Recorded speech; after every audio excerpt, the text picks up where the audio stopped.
What's up, everyone? This is Destroyer229, and welcome back to Let's Play Persona 4. Last time, we discovered that Yukiko has gone missing. She appeared on the Midnight Channel. At first, it was just a faded silhouette. But the second time she appeared, it seemed like she was on some low-budget program saying some very odd things. We then were trying to go to the TV world, but Yosuke was an idiot and got us arrested by the police. We've gone ahead and outfitted ourselves with some equipment, and we had a brief, well, sort of explanation about the services of the Velvet Room. In this episode, with our preparations complete, we are ready to go back to Junes and head into the TV world. I will mention very briefly that whenever you see these blue butterflies, they act as save points. So if you need to save your game, it's not just from the Doji residence. Thank goodness. These blue butterflies will also count as save points wherever you find them, and they're located in various places throughout the world. So keep those in mind. So we can basically just leave by heading over to the barrier, but there is a bit of a shortcut that we have. Well, actually, rather than show you it, why don't we talk to this person? You know what makes life easier when I'm taking walks or shopping? The square button.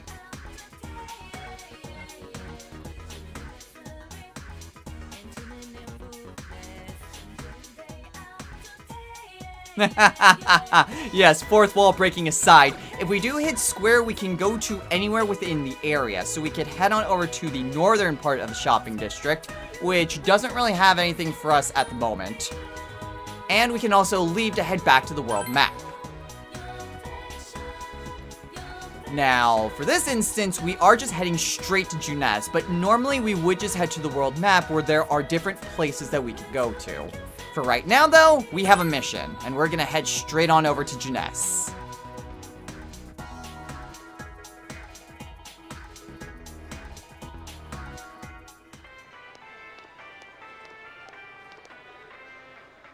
They really stick out. Guess it doesn't help that we're in our school uniforms on a Sunday. The sale should end soon, so that'll get rid of some of the people wandering around here. Alright, let's get going.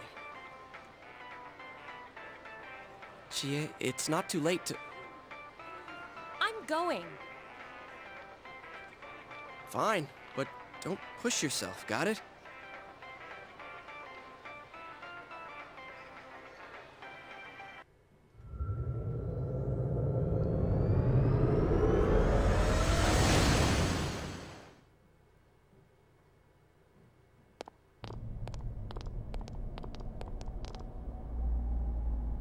Whoa, it really is that bear from last time.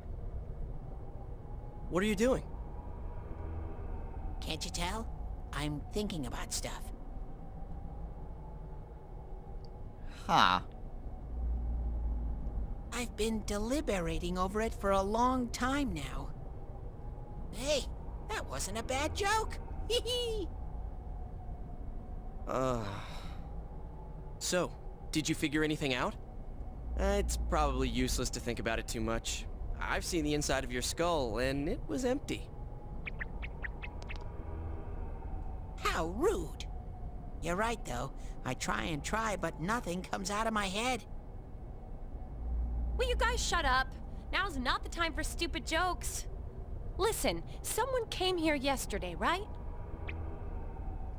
Wow, there's a girl with a better nose than me? What's your name, miss? Miss? Oh, I'm Chie. But never mind that. Tell me more about that someone. I think it happened a little after I talked with you guys. After that, it felt like someone was here. Is it Yukiko-san? I don't know. I haven't looked. The presence is over that way. That's probably where they are. Over there, huh? Is everyone ready? Yeah. Yeah. Chie!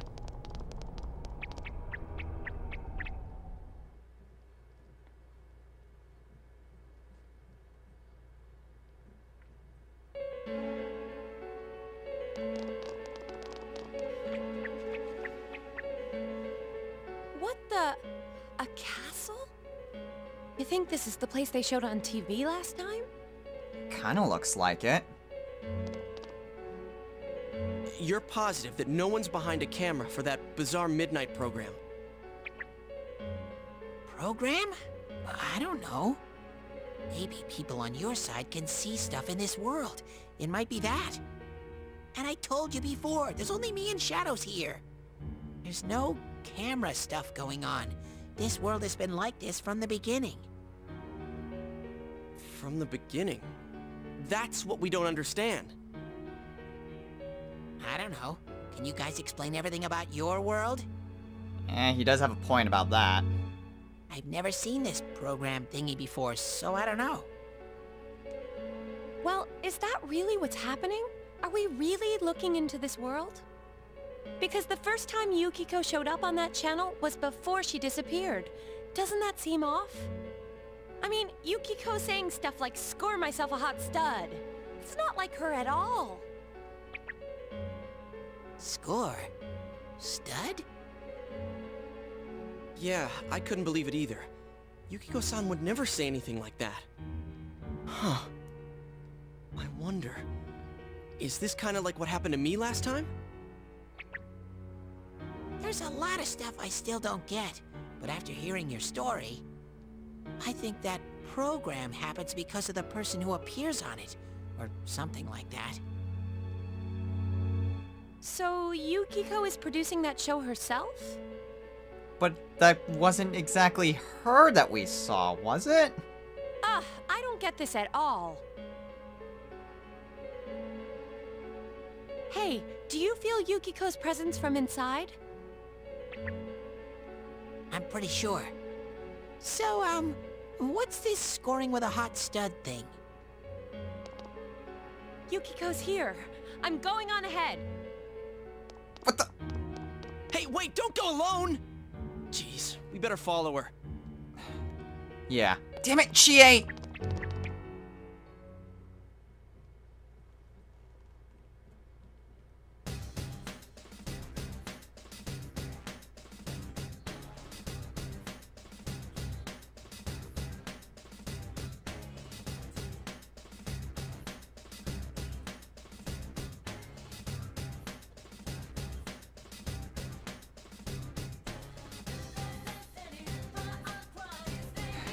Damn it, Chie.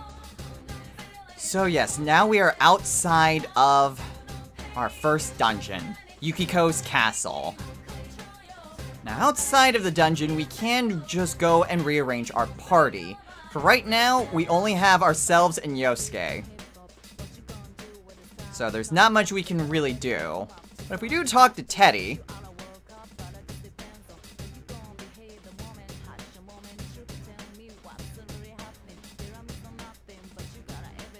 he'll give us a revival bead.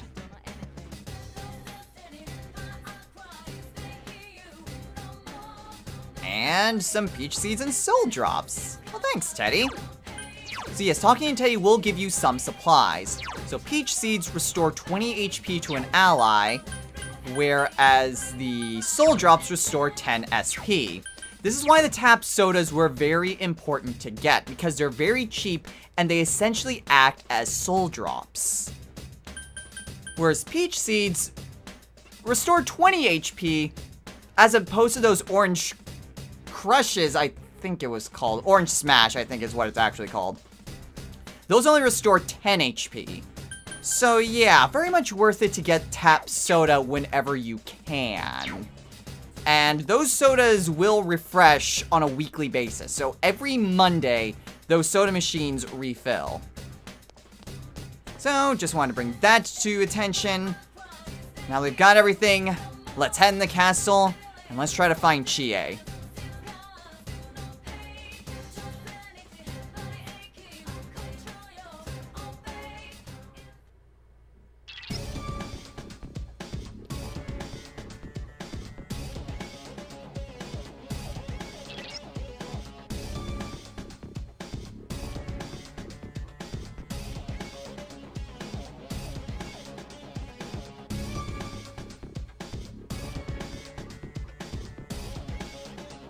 Okay, and now we get access to how field exploration works and dungeons. So by pressing X, we can perform an attack on an enemy. If we can land a hit on an enemy from behind, we can take an initiative whenever the battle begins, and all of our party members will get a chance to attack before the enemy gets a chance. The same is true when enemies get the jump on us. So it's always good to try to get the initiative whenever possible. However, just because you hit an enemy doesn't mean you'll get the initiative. It's usually when you hit them from behind. I've sometimes hit shadows in front and it still counts as an initiative. Or whatever. We hit it from behind. We get a player advantage. 2 enemy shadows. You get to go first. And these are, well, actually, no. These are quite different from the enemies that we saw before. These are the lying Hablaries. The Hablaries are basically, think of them as the Mayas from Persona 3. Now, we do have a few more options available to us now that we aren't in mandatory fights. Tactics and escape. Escape will allow us to run away from combat. If we get the initiative, we will run away immediately. But if we don't, then it'll take a few turns before we'll be able to escape. And finally, there's tactics. Just like in Persona 3, our party members will act on their own based on what we tell them. So, we have Act Freely, Full Assault, Conserve SP, and Heal Support. Some very basic commands similar to how it was in Persona 3. However, there is a 5th command that we can give them. Direct commands. This lets you take manual control over your party members. And so then you can actually just tell them what you want them to do. All right, partner. Now, believe me, I loved how Persona 3 used it, since the way that the narrative was kind of structured was that with C's, it wasn't exactly like you were buddies with everyone. You were all a group working together, so you could just issue your commands, but it would be up to the individual person to just basically follow them and have them decide. For normal gameplay purposes, though, direct commands are definitely the way to go. And I will play this the way 99.9% of people play this game, by going to direct commands. Alright, so let's go ahead and attack.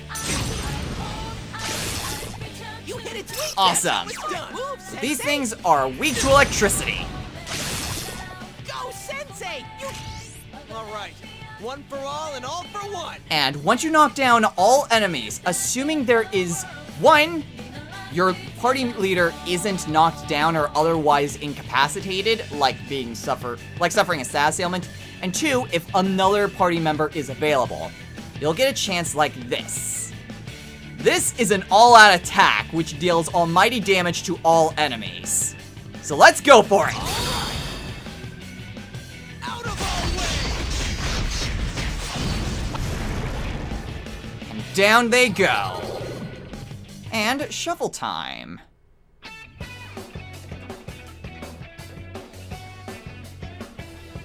When you defeat an enemy, the seeds of possibility you attain will appear before you as cards. At times, they may be hard to grasp, but you must master your fear and reach out to them. So shuffle time works very differently than how it did in Persona 3. For one, it occurs randomly. There isn't any sort of guaranteed chance to trigger shuffle time. But if you do get shuffle time, then you have the possibility of 3 different types of cards: persona cards, blank cards, and penalty cards. Now, if you draw a persona card, you get that persona, and you can switch with it whenever you want to. And, of course, you can also just take it to the Velvet Room in order to fuse it to make a new, more powerful persona. But there are also blank and penalty cards. Blank cards do nothing. Nothing happens. But a penalty card, everything that you get from the battle disappears. So you don't get any money, you don't get any experience, and you don't get any items. Now, there are different ways that the cards shuffle. Now, how it works is that it's not just a memory game as to trying to hold on to what cards you want. Instead, the cards just shuffle, and you have to press X when the card you want is right in front of you. So what I want is that persona. So it should be right here. Pixie. So there we go. So we get a little bit of experience, a little bit of money, and 2 big incisors, which are useful for selling to Daidara in order to get more weapons, armor, and accessories. I gotta step up too. And we leveled up.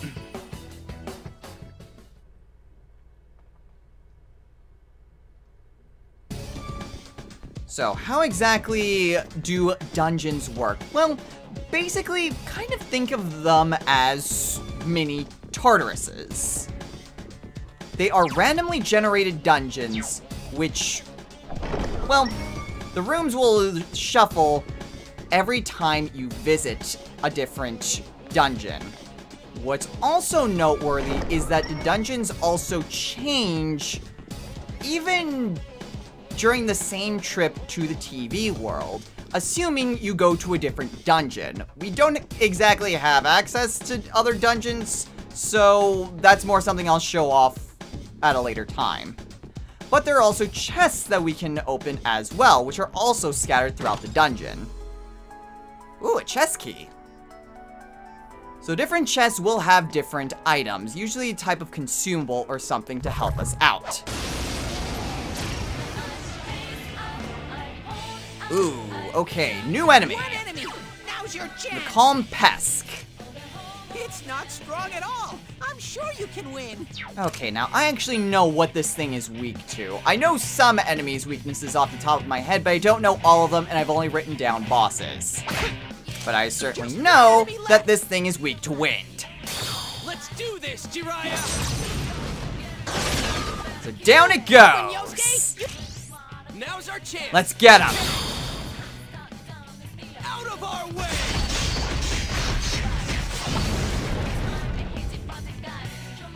Alright, and as you can see, we didn't get shuffle time from that. So yeah, even when you get an initiative, if you finish off with an all-out attack, it doesn't matter. Shuffle time will just trigger randomly. So yeah, don't expect shuffle time to always show up and get different personas whenever you want. Alright, and did I get the initiative? Ah, not quite.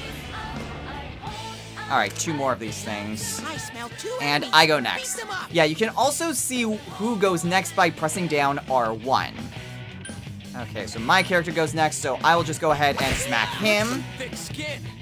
I will actually just smack him. Good work, Sensei. One so far. Ugh. Okay, the reason why I didn't go and hit his weakness Now's our chance. Good answer. is because, like I mentioned earlier, Ready or not? there are very limited ways of recovering SP. Ooh, shuffle time. Ooh, we've got quite a few personas. Apsaris, Angel, and Slime. Let's go with... We'll go with Apsaris. Oh, it's in between 2 penalties. That might not have been the best move, but... Got it. I'm pretty good when it comes to just shuffle time like that. There are other types of ways that you'll get personas. One of them I'm kind of good at, and one that I'm absolutely atrocious at. And there's the stairs. Okay, so that is the way that we need to progress, but we are going to continue exploring. Another level for me. Oh, nice, Yosuke.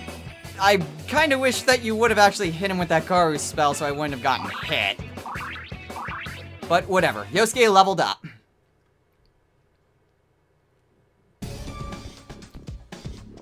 So when it comes to dungeon exploration, oh, that's right, there are also 2 different types of enemy shadows. One is just the floating type of shadow, the other are these ground crawlers.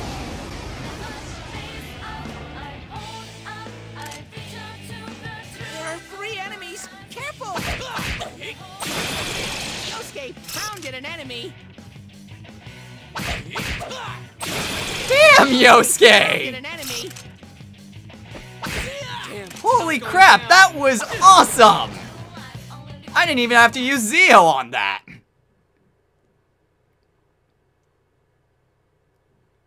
So yeah, is there any difference between the floating ones and the ones that are on the ground? No, there's absolutely no difference between those two types of enemies. It's just their movement patterns are different. Ooh, a Vanish Ball. That'll allow us to immediately escape combat. Those are actually really nice to have a small supply of. Now, let's see, what was it that I was going to talk about? There was a few other things. So, I lost my train of thought. Oh, hey, a chest. And a revival bead. So yeah, that's essentially the basics of dungeon exploration. They're mostly like Tartarus floors, to be honest. There are some floors that are fixed, so no matter when you go after that dungeon, you will have the exact same floor. Ah, crap! No matter how many times you go there. Oh, yo, Yosuke! Crap. Wake up, Yosuke! Wake up! So yeah, that's essentially how Dizzy works. Sometimes if you get knocked down, you will just immediately put into a dizzy state, but it will be more frequent if you are hit while you're already knocked down. That's bad. Go, Sensei! And since Yosuke's knocked down, he can't participate in an all-out attack, and since we have no one else, we can't do an all-out attack. So yeah, that's kind of how that works. Amazing, Sensei! Sweet, I leveled up though.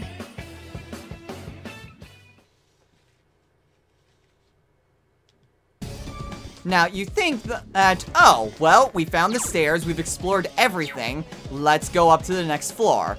Well, not quite. That's not what we're going to be doing right this second. I actually have a bit of a goal that I want to accomplish here, and unfortunately, where Chie ran off to is just the second floor. And if we head up and try to, well, see what's up there, that will just trigger plot events and will boot us out of the dungeon. So we are actually going to spend a little bit of time grinding. Oh crap, you noticed me? Damn it, Yosuke, getting knocked down again. Okay, but we do have a few more personas we can get. Ukabok, Slime, or Angel. Let's go with... Let's get Ukabok. Right there. Alright. Another persona added to our collection, and Izanagi leveled up. Awesome.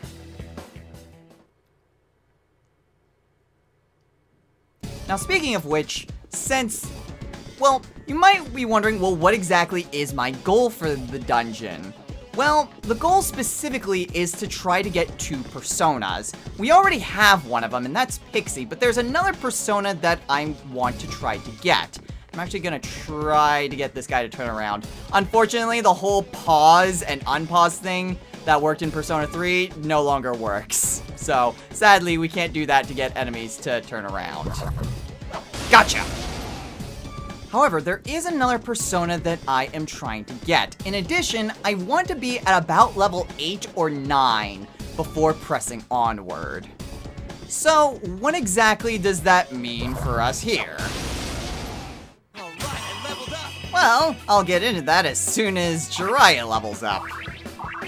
Ooh, and Yosuke learned Tsukukaja. Nice.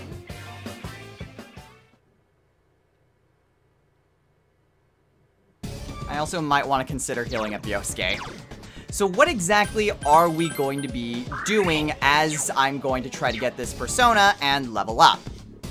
Well, now is a good time to go into my patented history lessons. Yup, just like in Persona 3 and in Tokyo Mirage sessions, I will be going over some of the, well, historical / mythological backstory with different aspects about the game. Now, similar to Persona 3, there is a theme with the different personas here in Persona 4. In Persona 3, it was primarily Greek mythology, with basically a few other references with other areas within the Mediterranean, most notably being Roman and Egyptian, although there was one with Hinduism in it. Crap! With Persona 4, it has a theme, but very different from that of Persona 3. This time around, the theme with most of the personas deals with Japanese mythology and history. So, with that in mind, we are going to be going over one of those mythological beings today. We've got quite a bit that we're going to need to go over, and dungeon exploration is actually quite limited. By that, I mean that for most of the game, we're pretty much going to beeline whatever we need to accomplish within the dungeons. So, our first history lesson will deal with, well, almost the beginning of everything, if you really think about it. We are going to be going over our initial persona, Izanagi. Now, I will say this right now, that English and Japanese are very different languages. So, pronunciation is going to be, well, slightly iffy. I might have taken a year of Japanese in college, but that in no way makes me an expert. So if I do have any mispronunciations, I do hope that you'll forgive me. But I will do the best that I can. Now we will begin as soon as this stupid shadow freaking turns around. I hate it when this happens. Sometimes shadows will just crawl into a wall and just stay there. Screw it. Ooh, shuffle time. Slime. Okay, I will go ahead and take that. Awesome.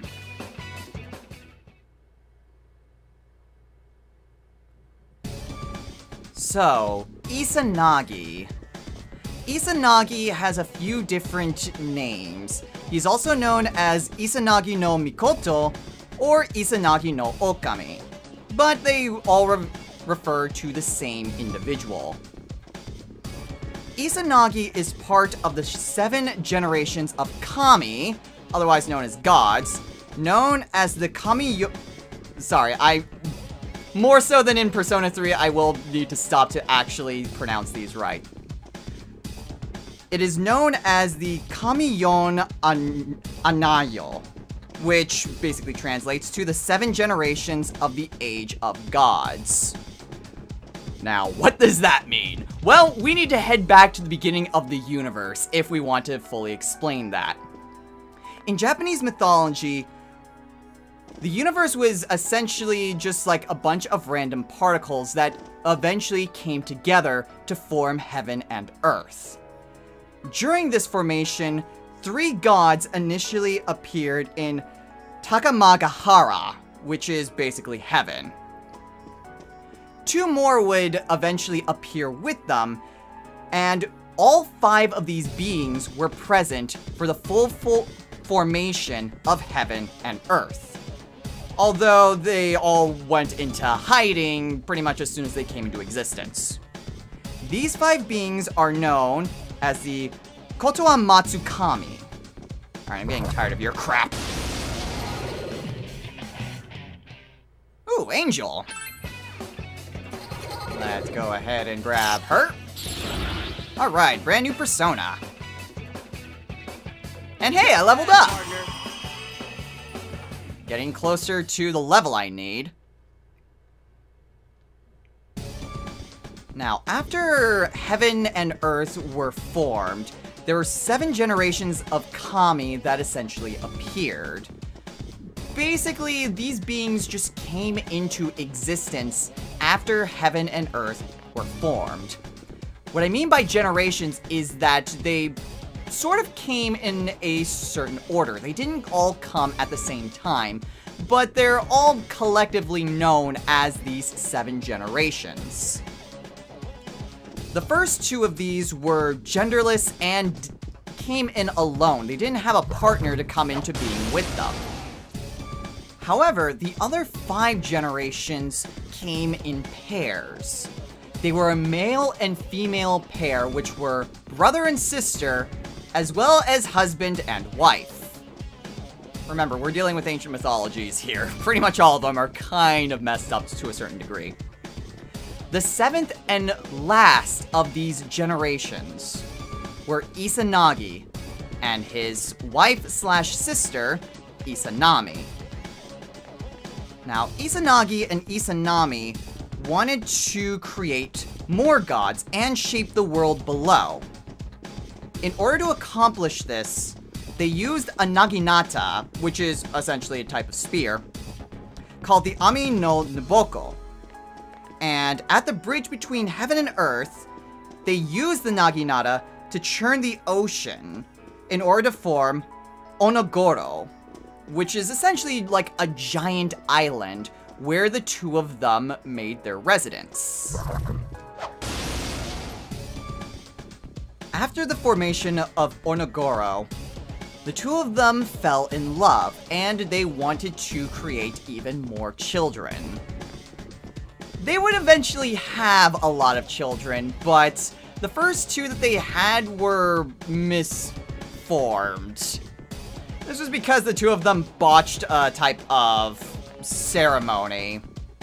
And once they redid it, then they were able to create more children. The first of these were collectively known as the Oyashima, which were the 8 main islands of Japan. Do keep in mind that there are actually 11 islands to Japan, but by the time the story was created, 3 of them weren't officially part of the country. Alright, Yosuke!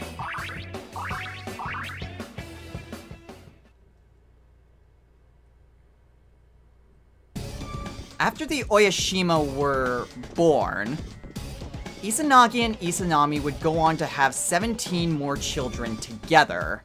Although, later on, 6 more would be formed exclusively from... Yosuke, what was that sliding? 6 more would eventually be born from Izanami's... how would I best describe this? Excrements? For lack of a better word? The reason why I say this was that their 17th child was the god Kagutsuchi, who was basically a fire god. When Kagutsuchi was born, he essentially burned Izanami's reproductive organs and left severe burns all throughout, well, throughout her lower body. And Izanami would succumb to these injuries and died.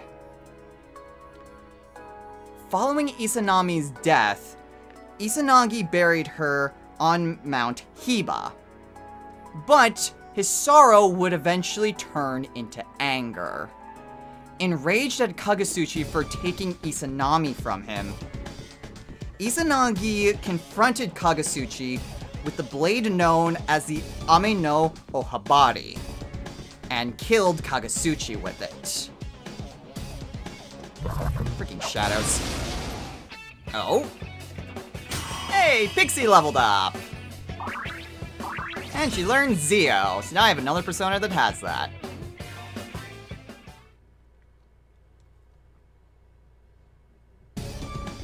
Now after Izanagi killed Kagutsuchi, there were a total of 16 gods that came forth from Kagutsuchi's blood and corpse. Gods have plenty of ways of coming into existence in Japanese mythology, to be honest.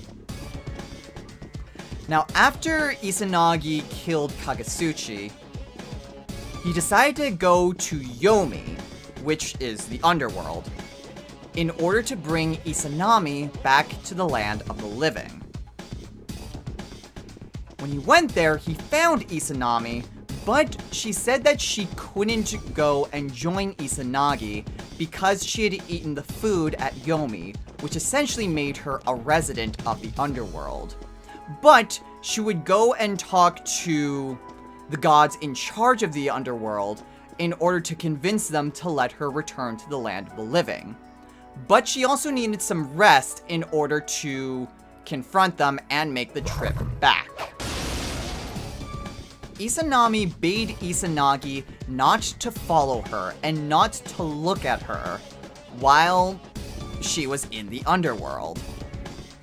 And she took her sweet time trying to, well, rest up and convince the beings that be to let her go. A lot of time passed, and Izanagi got very much worried. So he had to break his promise, and he went to the underworld in order to find Izanami. Ah, crap! When Izanagi found Izanami, he discovered that she wasn't the beautiful woman that he knew in life. Instead, she was a rotting corpse, filled with maggots.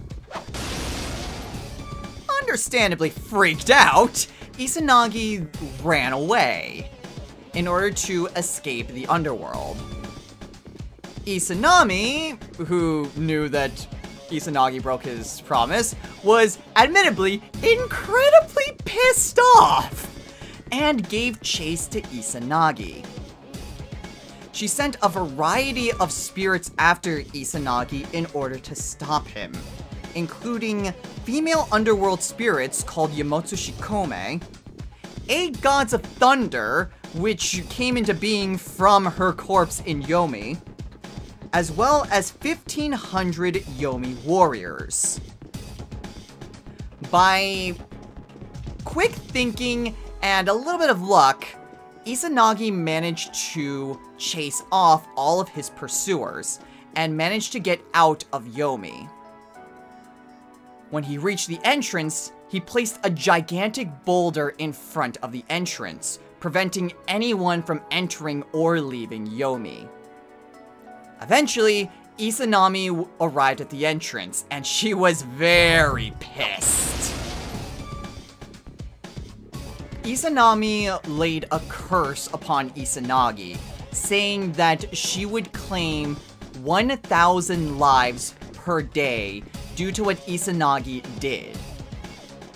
In retaliation, Izanagi said, well, in that case, 1,500 men will be born per day. And so, through this, essentially humanity's mortality was created, and is essentially a cycle of life and death. For no matter how many die, even more are born. Which is actually quite fitting when you think of how populations continue to increase. Now, after this ordeal, Izanagi went to go purify himself from his trek down to Yomi. I'm going to continue that as soon as I beat up this shadow. So, Izanagi went to purify himself. Now, during this purification process, a total of 26 kami were born from this purification process. Yeah, don't ask me how, like, some gods required to be, like, born from a union of 2 gods, and some are just born out of almost thin air. But, regardless, even though 26 kami were born, it is the final 3 that are of particular importance. These final 3 came into existence when Izanagi went to wash his face. Upon doing this, 3 gods came into existence. They were Amaterasu, Tsukuyomi, and Susanoo. These 3 gods would be the inheritors of the world as far as Izanagi was concerned.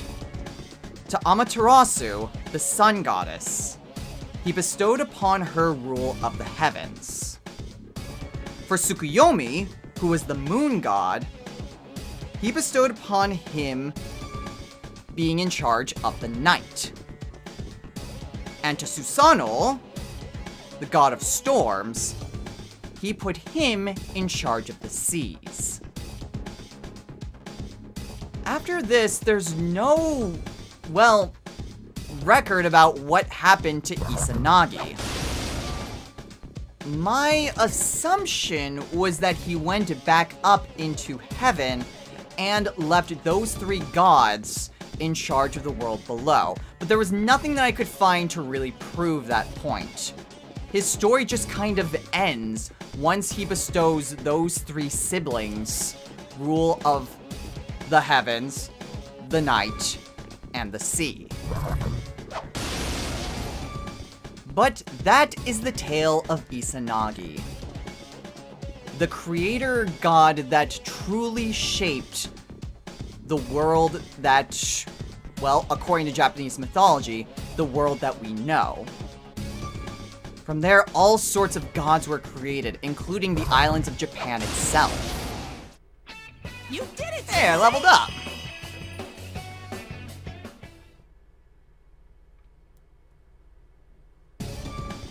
In addition to suffering a tragic loss of his beloved, which admittedly has a very similar tone to the tale of Orpheus in Greek mythology. It's really odd when you think of it that way, considering that Orpheus was the initial persona of, well, the Persona 3 protagonist. Although, I'm more certain at this point it was just coincidence because I seriously doubt Arsene has been to the underworld. But yes, that is, like I mentioned, the tale of Izanagi. Now, while I do have the level that I want to be, I still don't have the other persona that I'm looking for. So I'm going to continue exploring until I can find where that stupid persona is. I think I could probably fuse it if I really needed to, but I know for a fact I can get it in shuffle time. So assuming I can just get through these battles without suffering too many injuries, then I should be looking alright. In fact, while I do know that we have access to the Velvet Room here, I'm not sure if we have access to it at this particular point in time. Well, there it is! Speak of the devil, found the other persona I was looking for. All I gotta do is grab it. Sandman. So yes, Sandman and Pixie are going to be very important for us in the near future. And it's important that we get them now. I will go ahead and release Slime. I don't use Slime at all. Oh, hey, Izanagi leveled up! And he learns Tarukaja. Nice. And unfortunately, that's all the skills Izanagi can learn. Alright, so that actually ended quite well, now that I think about it. A little bit later than I would have expected or wanted, but hey, what are you gonna do? So with the personas I was looking for in hand and the level that I want to be, now is the time that we should go up the stairs and, you know, actually try to find Chie.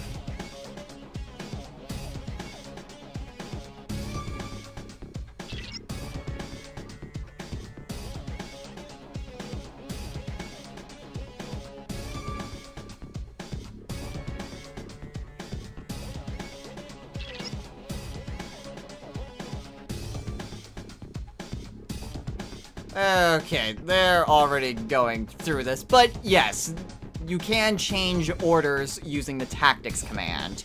But you can also access it by hitting the square button while you're in a dungeon.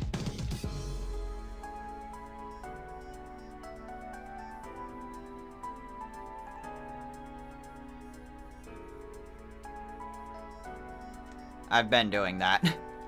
So yes, if we hit square, then we can talk to our party members as well as change battle tactics. So here we can just tell Yosuke what we want him to be at. I am never going to take anyone off of direct commands, ever.